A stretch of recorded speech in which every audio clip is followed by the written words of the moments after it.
lusot ang may atraso. Isang 10 taong gulang na bata ang nagtamo ng matitinding paso sa katawan matapos daw banlian ng kumukulong tubig. Nang makapanayam ko ang batang si JJ, hindi niya tunay na pangalan, sa pahintulot ng kanyang lola Glena, inamin niya na si Alex na bagong live-in partner ng kanyang ina na si Camille, hindi nila tunay na pangalan ang maikagagawan. Madalas ka ba niya saktan? Minsan po kapag may kasalanan po at hindi ko po nasusunod yung sinasabi niya po. Ano ginagawa niya sa'yo? Napapalo po, nakukurot po dito po. Kwento pa ni JJ, siya raw ang laging inuutusan na maglinis ng bahay na kanilang tinutuluyan. Ako po yung naglilinis po ng bahay. Litter box po muna.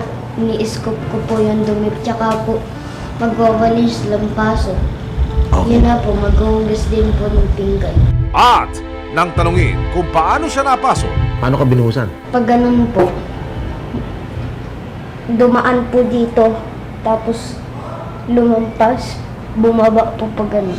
ang nakababakala matapos malapnos ang muka, braso at halos buong likuran, hindi pa agad dinala sa doktor ang bata. Ginawa niya po, ginamot niya po yung aloe vera, ginanon-ganon niya po. Yung laman, kinaskas-kaskas niya po. Hanggang sa hindi pa po yan galing. Nilagyan po rin po ito.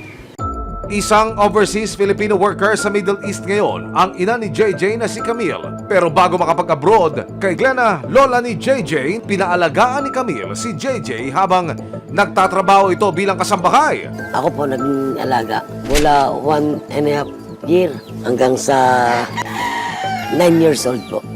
Nag-apply po siya sa DH sa abroad. Pero kalaunan taong 2023 sa live-in partner na raw ipinaubaya ni Camille si JJ.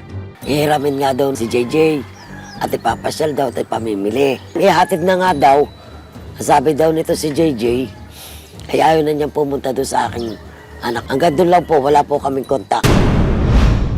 Kaya naman hindi rin daw lubos akalain ng lola ng bata na makalipas ang ilang buwan na walang kontak sa kanyang apo ay makatatanggap siya ng isang malungkot na balita. May 23, tumawag yung aking anak na nasa may kawayan at nag-iiyak. Kung ayaw pa pong ipaalam. Ako kasi may sakit sa puso eh. Hindi na pumilit po ako sabi sa akin ng anak ko nga kaya nyo ba? Sabi ko, oo, kaya ko, bakit baka?